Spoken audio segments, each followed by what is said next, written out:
RobotApocalypse is yet another Asylum movie. Only this time starring Tito Ortiz, and technically, although he gets top billing on the cover of this movie, he really doesn't do much for most of the movie. And mostly, it's about this one guy and the scientist who build a robot that's supposed to be like an advanced mining robot, and it has an advanced AI computer that's similar to Skynet. You then have one doctor's daughter who comes into the picture, and she's some super genius hacker who works for some knockoff version of Anonymous. But the robots and the AI go rogue and start killing people. You have drone robot things dropping down from the sky.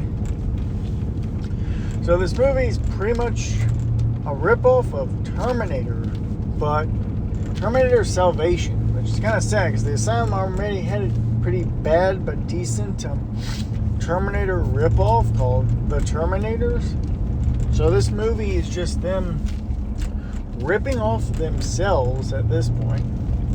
You know it's bad when movie companies like The Asylum are ripping themselves off with these movies. At least movies like Ape vs. Monster or Dune World, Dune Planet, or whatever it was. At least those movies are doing fine. And they even have another Megalodon movie called Megalodon Rising. Even though they already had a Megalodon movie with not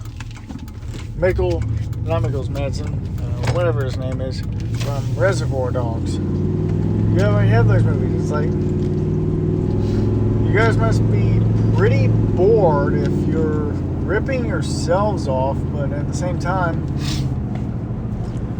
making rip-offs of movies. Like, this movie would have been fine if it were like ripping off Terminator Salvation when Terminator Salvation existed, but this movie itself really doesn't have anything else going on for it. It's by the numbers Asylum ripoff. It's like the other Asylum movie where they ripped off their War of the Worlds movies. It should have just been called War of the Worlds 3, and that should have just been called Terminators 2, the Terminators 2 Return of the Robots or some shit. Hell, even I'm surprised they haven't made a ripoff of Transmorphers. Another Transmorphers ripoff. They already ripped off Bumblebee by making the Hornet, so this would make more sense if it were ripping something else off. But other than that, I don't have anything else for you. Thank you all for watching, and I'll see you in the next review.